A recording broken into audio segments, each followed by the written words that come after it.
On today's episode of the John Campea Show podcast, we're going to be talking about a final trailer that just got released for The Flash, and it's probably the best one yet. Speaking of The Flash, the director has just revealed the identity of a major surprise cameo in the film. We'll talk about that in just a little bit. Star Trek Strange New Worlds has just dropped a new trailer for season 2, and it shows a crossover with the Star Trek animated show Lower Decks.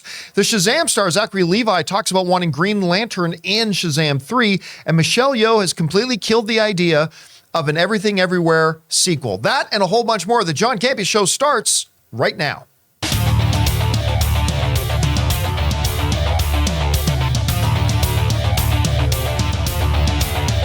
Well, greetings and salutations, everybody. Welcome to the best damn movie-related show on the internet, The John Campea Show, brought to you in part by our friends at Mint Mobile. I'm, of course, your host, John Campea, and it is an awesome honor and privilege, as it is every day, to have you, our international friends, gather around so we talk about our favorite things in the world, movies, movie news, TV, streaming, and all sorts of good stuff. Not just giving you our opinions, but trying to give you information and context so you can form your own well-informed opinions, whether they're the same or completely different from mine. Joining me in studio today, we got Ray Ora. Yay. Of course, Jonathan Voico is here. Hello. It is Wednesday, so our own Chris Carr, Wednesdays are her day off, so she's not joining us here today. So it's just us here, guys. Hey, I want to let you guys know, too, we do a segment every day on the YouTube channel, and we're going to start putting it in the podcast called our Mint Mobile Hotline Question of the Day. Look down in the description of this video, and we're going to have the phone number that you can call and leave a voice message, and maybe we'll address your question, on the show. All right, guys. With that down, let's dive right into it here, shall we? And let's not bury the lead. Let's talk about this Flash thing for a second. So, we already know going into the Flash movie, we made a video about this on the YouTube channel a little bit earlier, but we already knew going into this Flash movie that we were going to get Michael Keaton's Batman. I mean, they pretty much announced that almost as soon as they announced the movie was going into production. We also knew that Ben Affleck was popping up there as Bruce Wayne. We know Jeremy Irons is back as Alfred. There's one or two other ones that I'm not sure if they're public knowledge or not. I mean, they don't make any kind of a major impact on the movie, but there's a couple of other ones. But director Andy Muschietti, who just did a remarkable job on this Flash movie, like unbelievably good job on this Flash movie. He just did an interview, and in it, he made a pretty big reveal. Now, I think we made it pretty clear in the title of this podcast that there's a big reveal, cameo reveal. We're about to discuss what it is. If you don't want to know what it is, maybe fast forward a little bit. But I do assure you that knowing this cameo does not impact your overall understanding of the movie. It doesn't really impact the movie at all. You could have taken this cameo out of the movie. It doesn't change a single thing. It's very, very small, but it's significant. I've warned you, and now here it is. And again, it's a very, very small, very, very short cameo that doesn't even have any dialogue. No lines are spoken. All right, here it is. Nicolas Cage appears as Superman. Now, some of you will instantly recognize why that's significant. Because decades ago, Tim Burton, following his success with his Batman movies, was getting ready to direct a Superman movie called Superman Lives, which, by the way, is the subject matter of our friend, the late, great John Schnepp's documentary, Superman Lives, What Happened? The Death of Superman Lives, What Happened?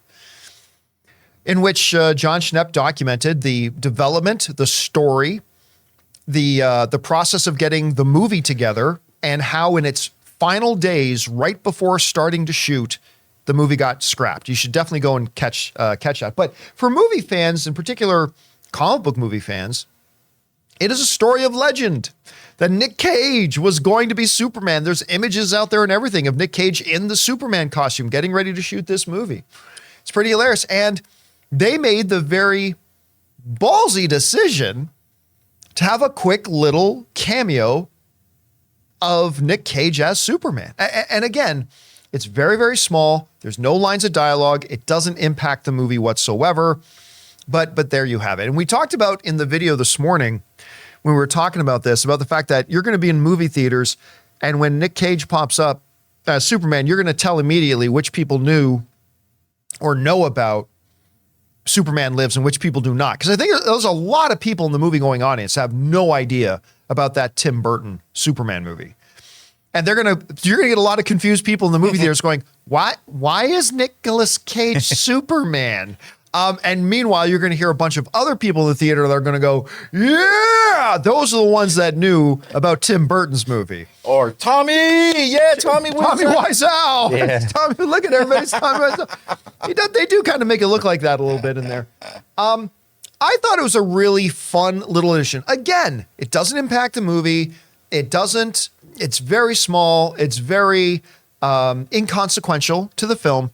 But it was just a neat little thing to throw in there for people who are a little bit more dug in, a little bit more in the know, if you will, Ray, that this is there for them. It's not only neat. There's something like I feel like it's kind of special that Muschietti actually dug deep down to something that Schnepp worked hard on to bring people because I never knew about the Nicolas Cage thing until I heard Schnepp was doing the documentary. Right. So I think it's a special thing that he brought that into this movie because it's a good movie. It's not a trash movie where it's like, why'd you even do that? You know what I mean? Or that cameo was everything in this movie and nothing else. Like, this movie is good. So it's just a cherry on top, I think. I choose to believe, and I have, maybe if I get a chance to talk to Andy Muschietti, I'll ask him this question. I choose to believe that were it not for John Schnepp's documentary, I bet this cameo doesn't happen. Oh, I think there's a lot of people out I'm there. on the same page as you. Yeah, I think there's probably a lot of people out there who are only aware of Nicolas Cage's pending Superman movie that he was going to do decades ago because of John Schnepp's documentary. That would be one of the things that I would be completely shocked if he said, no, I would be shocked. Yeah, if he said there's a documentary about that? Yeah. So, yeah. And it is fitting that they're including, obviously he's majorly featured in the trailers, but it's Tim Burton's Batman, and this would have been Tim Burton's Superman. So it is poetically appropriate that they put that all together. One thing is the cameo is so quick. I couldn't figure out whether that exact look in the film is the ones that we've seen in the pics. Like, it is down to the suit. Yeah. You know what I mean? So if it is, then that's even probably more. Well, I should be careful of saying that because remember, if you go back to Schnepp's documentary, there were several suits that Nicolas Cage was in, right? Right. So again, we shouldn't go into the specific details about it, but it might have been one of the same ones. I like to think it's one of the same ones. But yeah, so there's that. All right. With that down, let's stay on the topic of The Flash for a second and discuss this. Again, The Flash is coming out in a little less than 3 weeks. Just a little bit over 3 weeks from now. We're in the final stretch here. And of course, Ray and I have already seen this movie. We absolutely adore it. We love it. I think it's absolutely fantastic. And now they put out what they are calling the final trailer. Last night, DC and Warner Brothers dropped what they dubbed as the final trailer for The Flash. And what I said in the video earlier today on the YouTube channel is, and I stand by it, they saved the best for last. This is a remarkable trailer because to me, it's a trailer that does everything a trailer needs to do right, okay? It gives you a sense of the DNA of the film. This is going to be an exciting and fun movie, and they put a lot of excitement and fun in the trailer. Most importantly, it's a trailer that gives you as a viewer a basic idea about what the movie's about. I think one of the big reasons some movies have failed badly is because they've had marketing campaigns where they never bothered to tell the audience, hey, this is what the movie's about.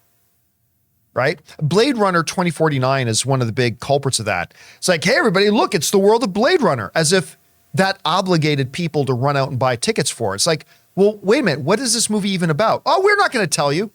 Just take our word for it. Just trust us. Come to the movie theaters. Okay, but we see Ryan Gosling's in it. So what's the basic idea? What's Ryan Gosling's motivation in the movie? What's his goal? What's his quest in this movie? No, we're not going to tell you that.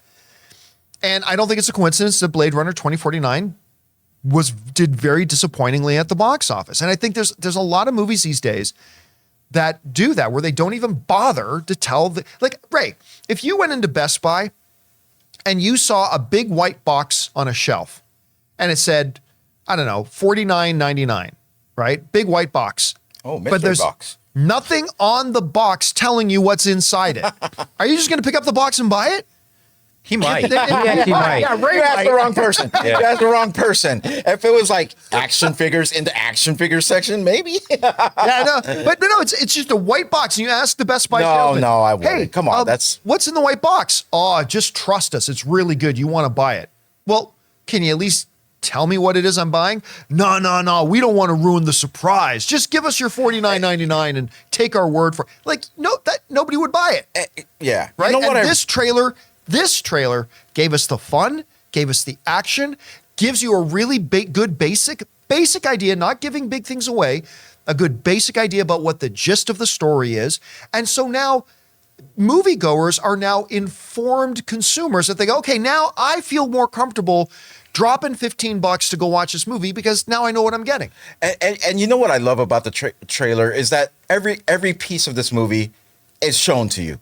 Right? So the movie is not based on cameos. Like, people aren't going to see it on cameos. They've showed you what it has. It's just a story within this movie that makes it so good. Like, I agree. The way it's like the past DC movies, some of them have been, come see it. You don't know who's going to appear or whatever like that or anything. I love that they showed their hand already. Right. I mean, there's still a couple of cameos that they have. I don't remember them. I just remember a good movie. I just remember good movie is what I love about it. So here's the thing too, and I hate to draw comparisons, but see, I can't help but think about Fast X, right? This is a great example. So Fast X has great fight scenes, I enjoyed them very much. The car chase scenes were great. But it's a stupid as hell story. There is no story. The dialogue is god awful, massive plot holes. Like, it's just in every other way other than fights and car chases, the movie sucks. Whereas you take Flash. Go see it. Yeah, go see it today. Put that on the poster. The movie sucks. John Campea. Whereas you take the Flash. Hey, guess what? It gets the action scenes fun and exciting. It gets really great fight scenes. But they didn't just go, well, that's good enough. No, they put in wonderful dialogue, a great story, some really good emotional hooks. Oh my God. They build a good movie with action rather than just let's take some piece of shit and just drop good action in it. And that's what makes the difference between a movie you can go and watch like Fast X. And again, I don't regret that I saw Fast X. There's enough in it that kind of entertained me. But that's the difference between a movie you can go watch and a movie like Flash, which you must go watch. You know what I mean? Yeah, and I wasn't a big fan of, like, let's say, I know I'll probably get shit for this, but the Michael Keaton Batman movies, they weren't that big. I just didn't catch on to them. I watched them, but there weren't really any. Michael Keaton is great in this movie. He's so good in this movie. And the opening, it actually makes me want to watch that Batman movies again. That's how good he is. Yeah. And I've never felt like that before. I'll go one step further. I think he's better as Batman in this movie than he was in his other Batman He's movies. At least mobile, at least. His neck could move in this one. He was so good in this movie. But that opening is so good too. Well, yeah. No. I'm not saying, but the open. Don't be late to this film. Yeah, you can't miss Don't walk this in 2 minutes late. Make sure you're there on time and you're watching this movie. So, Jonathan, you haven't seen the movie. No. So I mentioned in the video earlier today that in this room, you were the only one who got to watch this trailer as somebody who hasn't seen the movie yet. So jealous. And yeah, me too. I'm so jealous of your you. general thoughts about the trailer. Because it just showed general action shots, it didn't give away any more plot points. I was all for this trailer. It just added a little more to the tone. It sold me a little more on what I was hoping it was going to be. So I would almost say this was a perfect trailer, a perfect final trailer. Let me put it that way. Yeah. We've already got the reveals that we needed to. I don't need any more reveals. We already got enough of the story. We understand he's flying through time. And again, the basic, just the story, right? Okay. But this just added more to the tone. Like I said earlier on our video, it's so fitting that they used Pink Floyd's "Time" in this this trailer. Yeah. It hit all the marks for me. And into the story part. So what does this thing tell us? It tells us this: Barry misses his mom. He realizes he can use time travel to try to go back and save his mom. He's warned by Bruce, don't do it because bad things could happen. He does and realizes bad things happened, and now I got to fix it. That gives you the setup of the story. That gives you the problem of the movie and the setup of the movie, and it tells you exactly what you need to know and go, okay, that sounds interesting. I want to go see that story. And it doesn't tell you what happens once everything gets ruined. It doesn't tell you how he goes about trying to fix it. It doesn't tell you whether or not he fixes it. Right. It doesn't do any of that. It just says, here's the basic idea of the story, and they laid it out so well. And it's 2 hours and 34 minutes. It went by fast for me. It really did. And before when we were talking about it, our chat room, it was divided on whether people wanted to see it or not. Time has passed. I hope everyone sees it. Just has a good time. If you don't want to see it, then I understand. But I think it's a good movie. I think it's a very good movie. It'll be hard to top this. Blue Beetle or Aquaman. It'll be hard. They're not going to top it. They're not. Listen, James Gunn, here's the thing. Well, you know what? We shouldn't get into a huge overall discussion, but we're here to talk about the Flash trailer. So we'll just leave it at that. Yeah, let's just leave it. I'm sorry. So guys, have you guys had a chance to see this new Flash trailer? If not, I do recommend you go check it out. I think it's the best trailer they put out so far. I think ticket sales are going to take a big jump as a result of this trailer. So yeah, make sure you go check it out. All right, guys. With that down, let's move on to this here, shall we?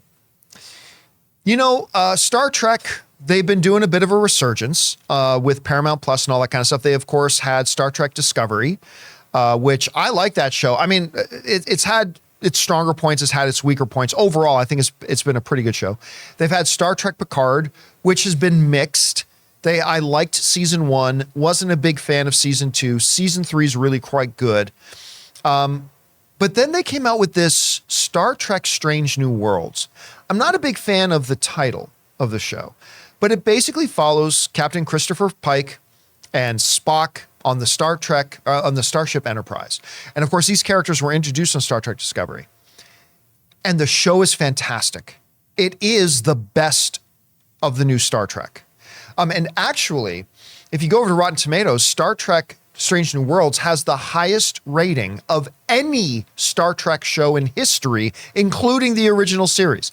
It holds a 99% critic rating on Rotten Tomatoes, and I can't remember the exact audience rate, but a very, very high audience rating as well. It's a fantastic series. They do a really, really good job. I will say, I think I watched episode 1. I thought it was good. I will say, it looks so cinematic. I'm impressed by the way this show looks. It looks like a movie. They do a very good job making it feel cinematic. It wasn't just Paramount slapping this on their streaming service just because they have the property. It looks like there's some love put into the show, a lot of love. I agree. And it shows with the response that it got. And season 2 is now coming out, and they just dropped a new trailer for season 2. Again, I think it's a wonderful trailer. It looks really good. Again, it looked to your point, Ray, it looked really cinematic. But one of the big interesting things about the trailer is that they show that at some point in the season, they are doing a crossover with the Star Trek animated series, Lower Decks.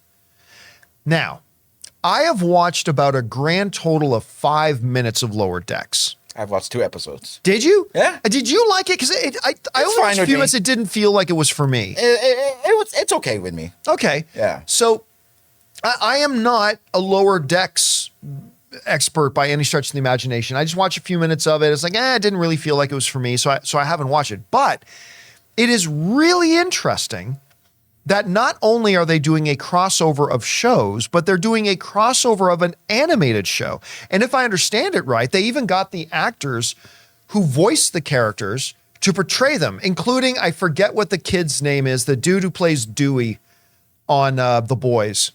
Oh, the main guy, Dewey Huey on The Boys. Huey, Dewey, and Louie. That's right. That totally got DuckTales on the brain. The kid who plays Huey, he's a celebrity's son, and I can't remember which one it is now. But anyway, get that for you. Yeah, look that up for me.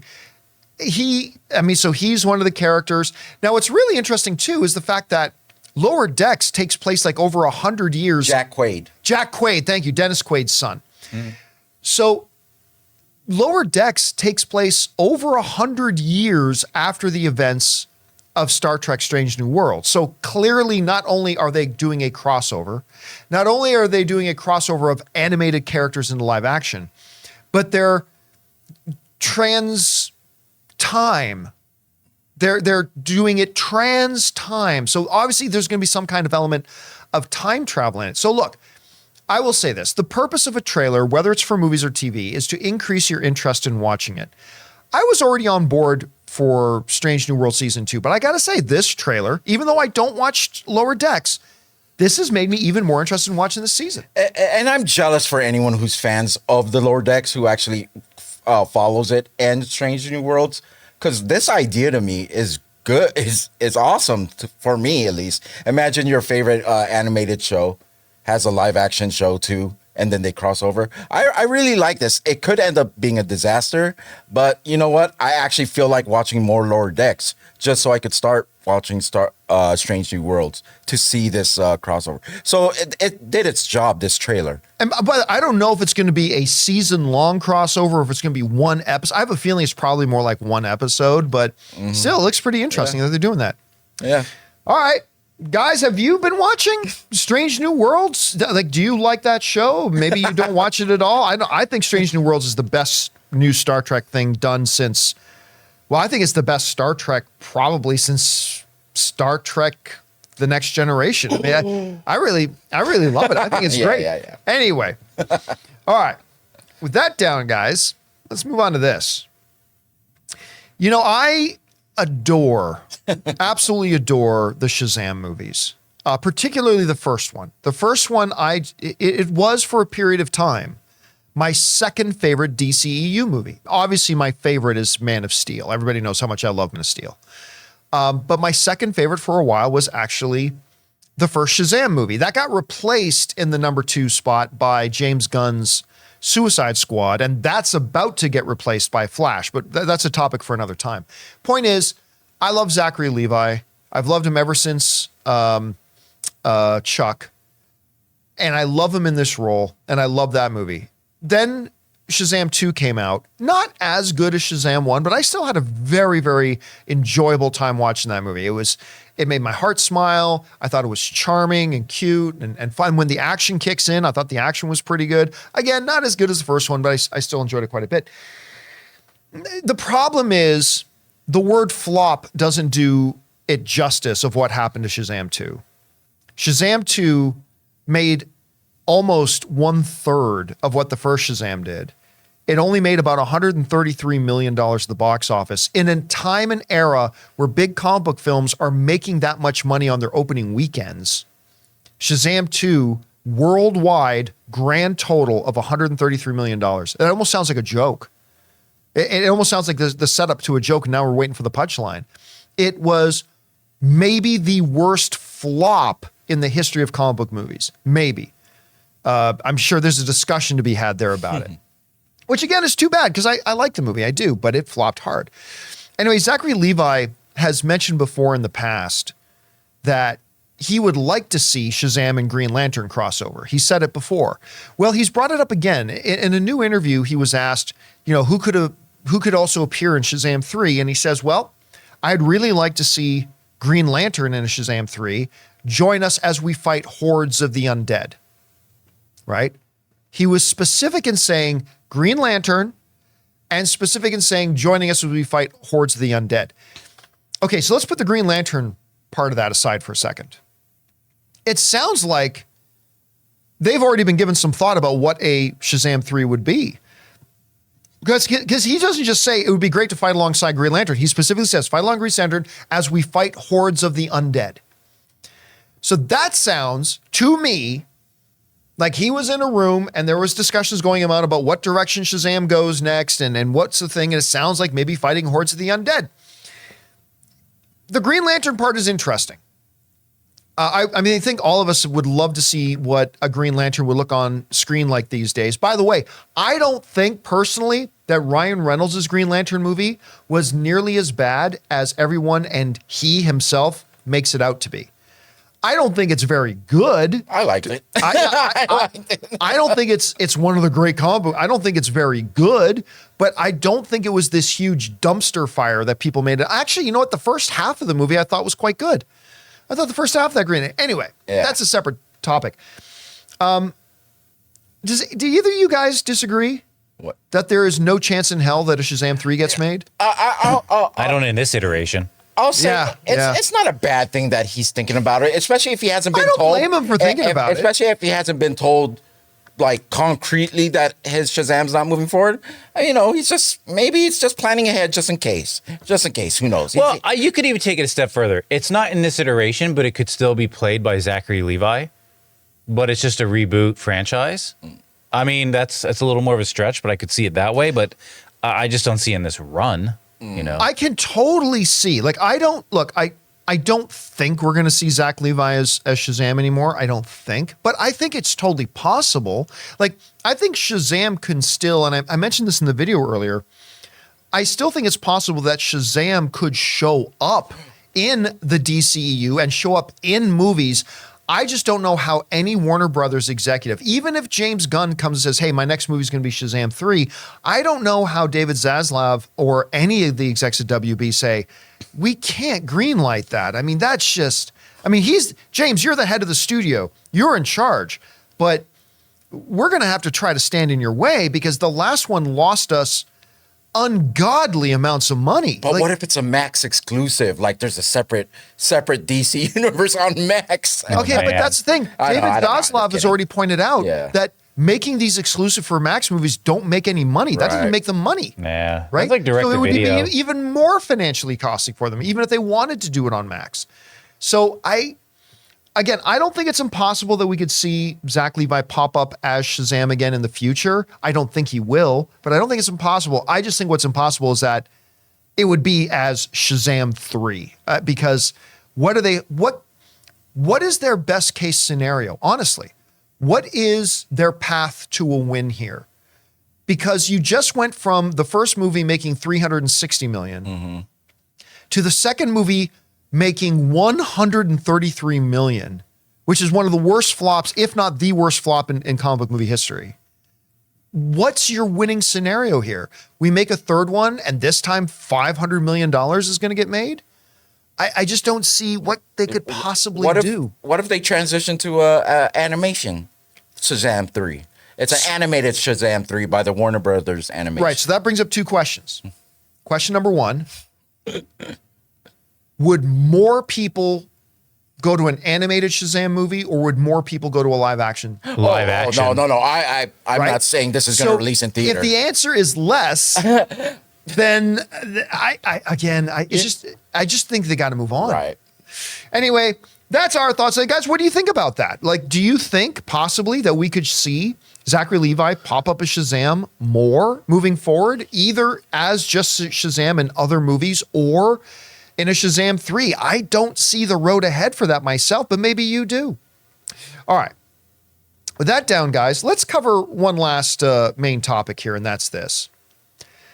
One of the best movies of the last number of years, and certainly even in a world where DC and Marvel are doing multiverse, the best multiverse movie out there is Michelle Yeoh's Everything Everywhere All at Once.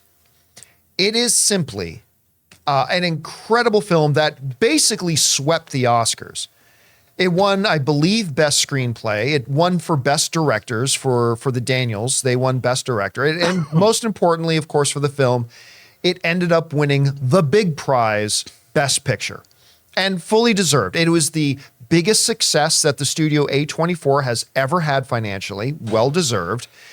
And it won several of the acting awards as well. It's just a phenomenal film. It's original, it's creative, it's emotional, it's funny, it's warm, and it's kind of dirty in many, many ways. It's also kind of a dirty film. And I love that. Bring on the filthy. I adore it. So whenever you have big successes like that, a natural question is, should we do a sequel? When fans love a movie, they would love to see another one.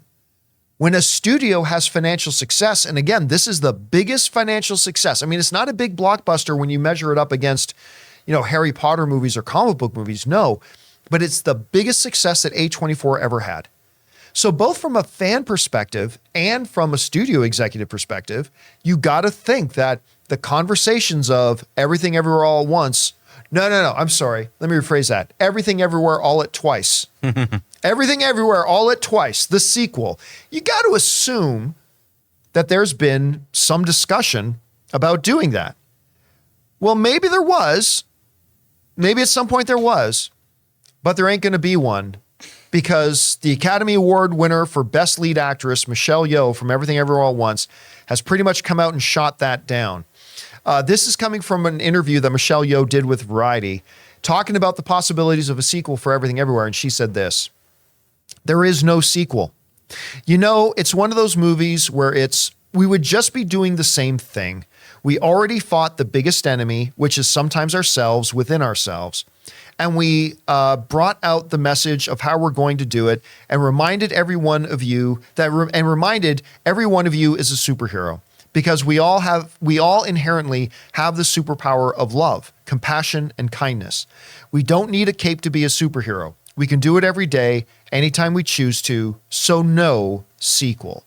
Again, just the first line of Michelle Yeoh's quote, there is no sequel. So that kind of puts the foot down. Now, one could say that they sort of said the same thing about Joker, right? When Joker made $1 billion and they said, no, Joker's a standalone film. It's a standalone film. Well, then it made $1 billion and then it got nominated for Best Picture and Joaquin Phoenix won the Academy Award. And all of a sudden there's a sequel, there's a Joker Part 2 coming out. So you could say that, okay, yeah, I get it that they're saying there's no sequel for everything, but they'll probably change their mind. You know what? I don't think so. It doesn't sound like that. Aside from the fact that this movie did not make $1 billion. It made a lot of money for A24, but it did not make $1 billion. And it sounds pretty definitive. And what Michelle Yeoh said makes sense. She said, we already fought the ultimate, you can't get a bigger villain and bigger stakes than what you had in the first movie, right? The literal wiping out of everything in reality. There is no bigger stakes. The main family conflict gets resolved in a beautiful way.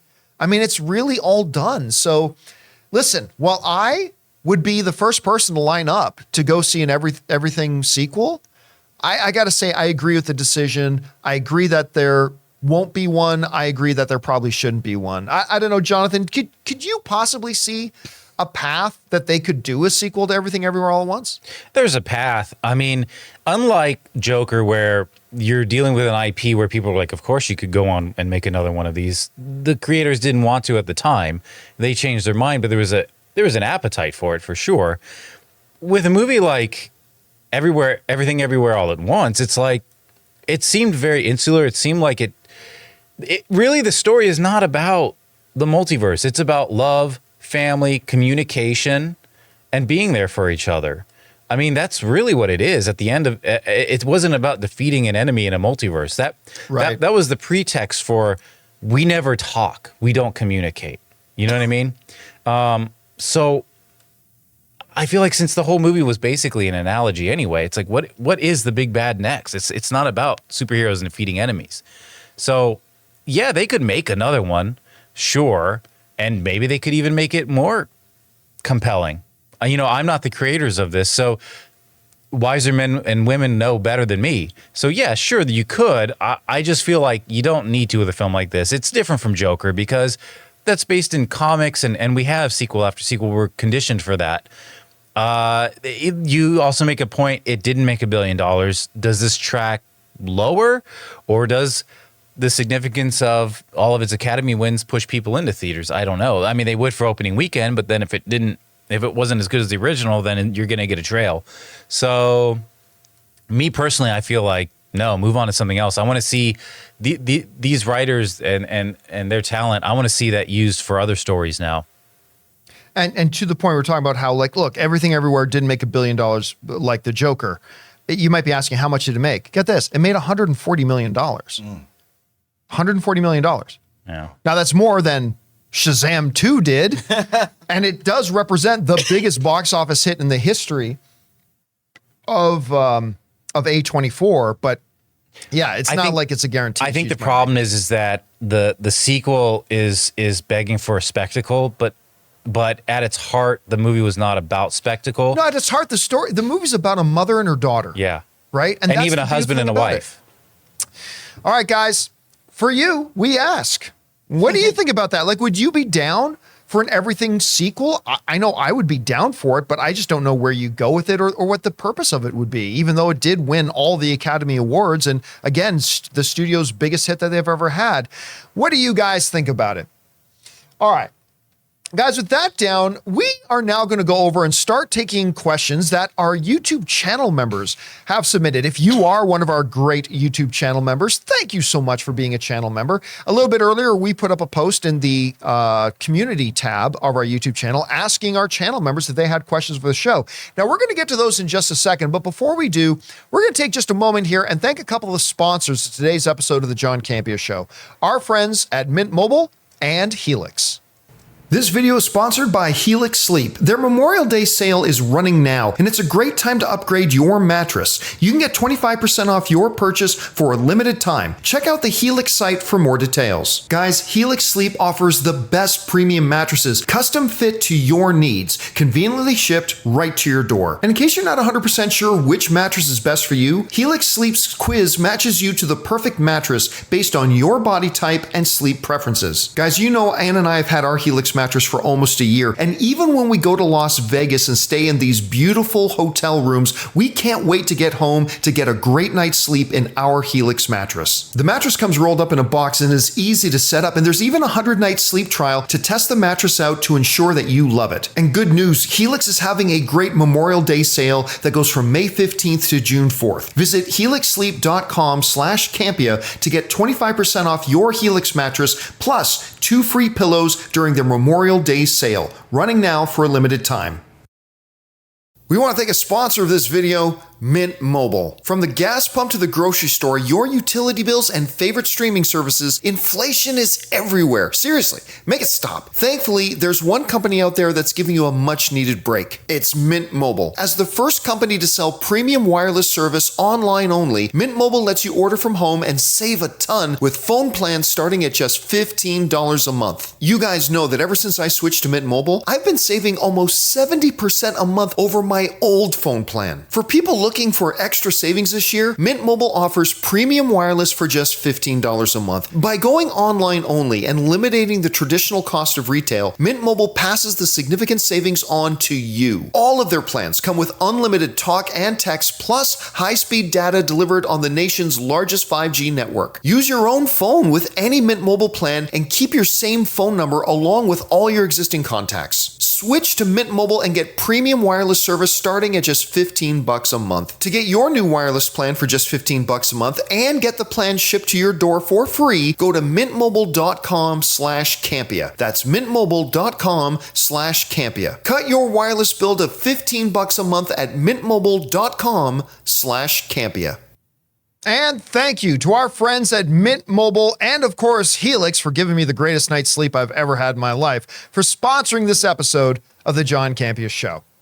All right, guys, with that down, let's get over to those questions here that our channel members have been firing in. So, Jonathan, what do we got? All right. First off, I just want to make a quick note. The loss of Tina Turner was just reported. She passed away at age 83. What? Yeah, I just saw this come through on Los Angeles Times. I just got a push notification. Oh, no. So that's tragic. She was 83, but out of nowhere, right? Yeah, I had no idea. So first up here, we have Alan S. Happy Wednesday, John, Ray, and Jonathan. John, you mentioned yesterday how you will do your best to always support good Canadian kids. Ever since I started watching you, I don't think you have ever mentioned any bad Canadian kids. Can you think of any not so good Canadian kids? I don't think I can. I am really proud of our fellow Canadian celebrities. Yeah, I mean, when you go down through our good Canadian kid celebrities, you're talking about Lauren Green, William Shatner, Ryan Gosling, Ryan Reynolds, Rachel McAdams, on and on and on the list goes. And every day we're talking about more. Denis Villeneuve right now, maybe the greatest director in the world at the moment, good Canadian kid. All Canadian, even The Weeknd, good Canadian kid's got his new show coming out called The Idol that looks like it's total garbage, but good Canadian kid. So I'll get behind him anyway. One of my funniest things I've read in a long time was, I remember when the U.S. and Canada were about to go to battle in a gold medal hockey game. One of the U.S. players put out on social media, loser takes Justin Bieber, who is, of course, also a good Canadian kid. And I remember one of the Canadian players responded, you broke him, you keep him. You broke him, you bought him, or something like that. And you know what? My wife's a big Justin Bieber guy, so whatever. Actually, sat beside Justin Bieber in a private box at a Los Angeles Kings Toronto Maple Leaf hockey game once, and he was wearing a Toronto Maple Leaf jersey, so I don't care. He's good in my books for life. So yeah, we'll leave it at that. All right, what's next? Oh, I got one. What's that? Rob Ford. Who's Rob Ford? You have the former Toronto mayor? We're talking about entertainment industry. We're talking about. Yeah, I just think of I just looked up Canadians who did bad things online. Infamous Canadians. Carla Homolka. Yeah, all right. What's next? Nickelback. All right. Nickelback. just collectively. Just collectively. As a wise man. All right. There you go. There's your answer. Victor Rodriguez writes, got advance tickets to see The Flash in IMAX on June 12th. Excited to see this movie with all the hype surrounding it. Anyways, hope you're all having a great day and keep bringing on the filthy. You know what? Again, all film is subjective, so not everybody will love this film, right? Let's just say that. Not everybody's going to love it because not everybody loves Godfather. Not everybody loves Star Wars. Not everybody loves The Lord of the Rings. There are going to be people who don't like this film, and that's perfectly fine. But I think a lot of you are going to love it. It's really, really good, and I think an awful lot of you they will love it. I will say they will love it. Yep, I think a lot of them will. I'm so jealous. What's next? All right, we got a Flash question here, but a different Flash. Jacob Hirsch writes, can't believe the Flash series finale is tonight. What has been yours and the team's favorite moments from the show or just Arrowverse in general? That's a big question. I mean, I haven't watched Flash in a couple of years now, and I have overall really enjoyed the show, but I felt it was time to wrap up that show a couple of years ago, so I kind of ditched on it. Arrow was always still my favorite that they did, but honestly, the first one or two episodes, I think my favorite moments in the Arrowverse were the first one or two times they did the big crossover events. This is even back when it was just like Barry and Oliver. And I particularly remember one where Barry was basically trying to train, or Oliver was trying to train Barry. You know what my favorite thing in general about the whole Arrowverse, not Arrow, but Arrowverse, was the fact that they really made Oliver the Batman of that universe, right? Whereas he was the one guy with no superpowers, but he was the one guy everybody was afraid of. And that's why, like, when they did the, like, Crisis on Earth X thing, was like, in this dystopian alternate reality, who's the one that actually ruled the world? Oliver did. And I love the fact that they kind of made him that de facto Batman figure. And I think that's probably was my favorite thing about it. All right, what's next? All right, Christian Rodriguez writes, Ray, can't even see you, and I know you're looking fly again, bro. Nice kicks. Love you, John. Ray, listen. Say what you want about anything else. I got to give it up. Why did you say it like that? Everything else about Ray sucks, but follow me here. No. Ray has such a better fashion taste than I do. He always has really good clothes. He's always wearing, you know what, Ray, ask me how many pairs of shoes I have. You have like 2. I have 2 pairs of shoes. Yeah, and I know that because I bought you one of them. Yes, you did. For Christmas. You did. I The could good tell you pair. look good in these. And like, you know what? Sometimes you need a brother to help you out. When Ann and I are going out to something that's kind of nice, I wear those ones. I wear those ones. Ray, and sometimes I'll say about 1 out of every 8 times that I go over to the house, I will find something, some article of Ray's clothing around, and I'll go, I like that. And I just... And Ann will be like, take it. Go pick it. He don't mind. And then we'll go out, and I'll be like, that's mine. That's my jacket. Or mine. Yeah, it's fine. Ray's got way better fashion taste. Yeah, it's fine. You know. Honestly, if I was a richer man and I wasn't doing our show anymore, I would probably still I would hire Ray to be 2 things to me. One, he would be our personal chef because Ann loves it when he cooks. Yeah. And 2, he would be my personal fashionista. He would be my personal shopper. Okay, put it this way. From now on, every Christmas, I am putting John together. Every Christmas. Oh, that's nice. I will put you together. By the 10th Christmas, you'll be so shiny. I'll be ready to go. So you see him shining? You see me shining? Yeah, exactly. We'll see John shining by the 10th Christmas, like 10 years from now. Love it. All right, what's next? Big Cookie's next. Just watched Ratatouille for the first time last night and loved it. Ray, did you ever watch it? Thoughts on the movie? Yes, I did, and I loved it. I really liked it. Yeah. For the I mean, it was all me. The voice. Oh, the kids are cute. We did a movie night in the theater room. Wasn't that Patton Oswalt? Yep, Patton Oswalt does the voice. How good is that movie? Yeah, it's good. I actually want to watch it again, but I was watching something with Chris Pratt, and one of the things was, what was your nickname in high school or whatever? Pratt-Tatooey? Pratt-Tatooey. That was one of the answers. It wasn't the right answer, but I just thought that was clever. I'm going to call him that from now on. Pratt-Tatooey. All right, what's next? All right. Mighty Tank 1 wants to know, did you ever watch the Spider-Man game cutscene movie? Truly a top-tier story on the same level as Into the Spider-Verse for me. I did, and I thought it was really good. I don't have it anywhere near as good as Spider-Man Into the Spider-Verse story, but it was really quite good. It's one of the better video game cutscene movies I've seen. It's really, really quite good. I liked it a lot. Is he talking about the Miles Morales one? No, probably the first one, the original one. Yeah. All right, what's next? All right, Gannon writes, hey guys, have any of you seen The Changeling with George C. Oh yeah, Scott? absolutely. Mm-hmm. If so, what are your thoughts? Super underrated in my opinion. Underrated? Almost everybody I know who has seen it really speaks highly of it. I don't know that I would qualify. Maybe it's not talked about. Maybe it's under acknowledged, but I don't think I would call it underrated. Angelina Jolie did a remake of it. Oh, but okay. Is he talking about the original? He's talking about the original. Oh, okay, never mind. I only saw the remake. I was. So, I think it's probably not appreciated or known as much as it deserves. I don't know that I'd call it underrated, but it's great. I think it's great. Anyway, I love George C. Scott.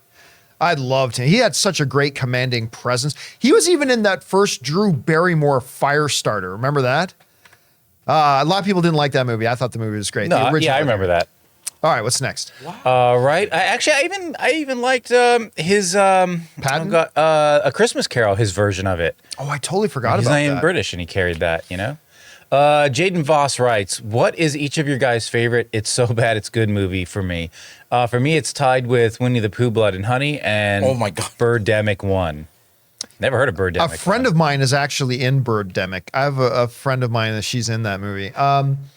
It's Vanilla Ice, Cool as Ice. What's that movie with Kerry Russell and the birds hit the house and it's about aliens? Oh, what was the name it Dark of that? Skies? Dark Skies. Oh yeah, I think it's Dark Skies. You enjoyed that? I love just because the build up to that was so good, and then you got the ending like, oh, but you know what? I love that movie. I don't care. Yeah, for me, Vanilla Ice, Cool as Ice. What about you, Jonathan? I don't know. I have to think about that. Yeah. I mean, I know, like, I could say, like, the pirate movie from 1980 or 81 was, like, my guilty pleasure. Oh my God. But I do not say that it's so bad it's good. I just say it's good. So I don't know. I'd have to think about that. All right. What's next? All right. Dildar the Glorious writes, finally got to watch Dungeons & Dragons last night. I still need to see it. It was awesome. That's how you do an adaptation. It's almost criminal. It didn't do well at the box office. It deserved better. Mm-hmm. So Dungeons & Dragons faced a couple of big obstacles. Obstacle number one was the fact that there already was a Dungeons & Dragons movies, and it's one of the worst big Hollywood released movies ever made. So it had that going against it. The other thing it had going against it is a lot of people who never played Dungeons & Dragons or don't understand Dungeons & Dragons just probably go like, well, I don't know anything about Dungeons & Dragons, so I'm not going to go see the movie. So it had a lot of that working against it. So I'm not surprised the movie didn't do great financially. That being said, the movie is wonderful. It's a wonderful movie, and the best thing about it was people came out who had never played Dungeons & Dragons saying, I never played Dungeons & Dragons. That movie was great. So I believe if they have the guts to do so, because I believe it was a Paramount release. I think. And it's on Paramount Plus right now, so go see it. Go watch it. So I believe if they have the testicular fortitude to do it, I honestly believe that if they move ahead and make another one, now that they kind of broke the seal, now that they put out a really good one and the word of mouth about it was so good, I think you would see, unlike if they did another Shazam, which I think the box office just continues to go down, if you do another Dungeons & Dragons movie, I think next time you get much better financial results. So I hope they realize that going into it. This first one won't make a ton of money, but we're going to do the first one because it'll start to rehabilitate the image of Dungeons & Dragons as a movie franchise. We'll get great word of mouth, and then we start making money with the sequel. So I hope they do that. All right, what's next? All right. Augustin Setasetis, I hope I said that right, says, have you watched the latest Ted Lasso episode? It got me in tears, and even more when I realized next week could be the last episode ever. Next week will be the last episode ever. What? This is the final season. Wow, I had no idea. I don't like where they're going. and I say that emotionally. I don't like where they're going, but it was you know what it was? I said this to Ann last night when we watched the newest episode of Ted Lasso.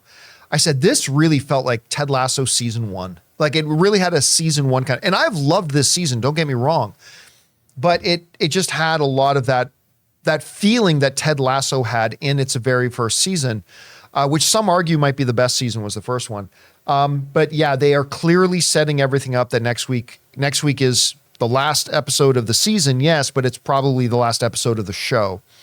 And it feels like they're bringing everything to a conclusion. And that makes me sad because I love this show. I could continue watching this show for a long time. All right, what's next? All right, Brendan M asks, hi all, hope you're all well. About the discussion over why sites like AMC, I'm guessing he means like AMC Plus, don't seem to fix the crashing problem. I am wondering if it's possible it's not worth the cost and extra infrastructure and such in their eyes to stop something from happening only every once in a while. Here's the problem. He's talking about the ticket sales. Yeah. Sometimes it brings it down. The problem is that little problem once in a while can represent hundreds of thousands of dollars of lost sales. Because guess what? When the last big Star Wars movie or the last big Marvel movie or whatever came out and people went to AMC to buy their tickets and that site didn't load, it crashed, couldn't get in, whatever, guess what people did after trying for a couple of minutes? They went and looked somewhere else. Whether it was Fandango or Atom Tickets or Regal. 4DX, baby. Or wherever. When people got sick and tired of trying to get the AMC site to load, they went elsewhere. I know that's happened to me on at least 2 occasions that I tried first to go to AMC and I ended up getting my tickets somewhere else. And that in the long run costs them, I do not think it's an exaggeration, in the hundreds of thousands, maybe even the millions of dollars. So I'm not quite sure that besides the fact that you're creating a really bad experience for your customers that couldn't get their tickets and all that kind of stuff, it's just bad financial decision because you're just losing out on a lot of money. So yeah, put up the extra money, get your infrastructure in place. So make sure when customers come to give you money, they are able to give you money in a non-hassle kind of way. And you provide the option of picking your own seat. How crazy is that?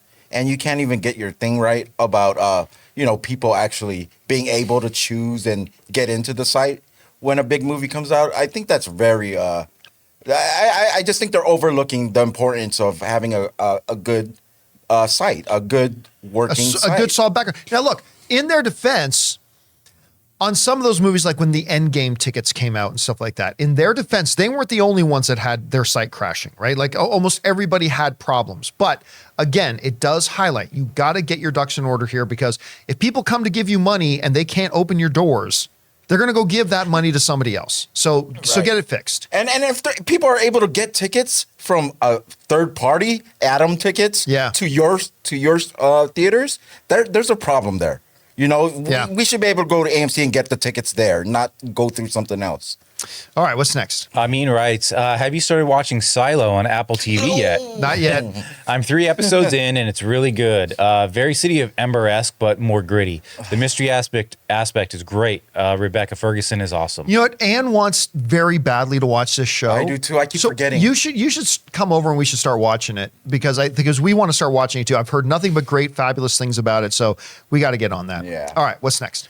All right, Real One, Real Talk, right? Red One, Real Talk writes, I know we got a cast update for the Avatar: The Last Airbender series on Netflix, but is that show ever going to launch? It's been ages since they first announced it, and I'm not as excited as I was at first. These shows take time.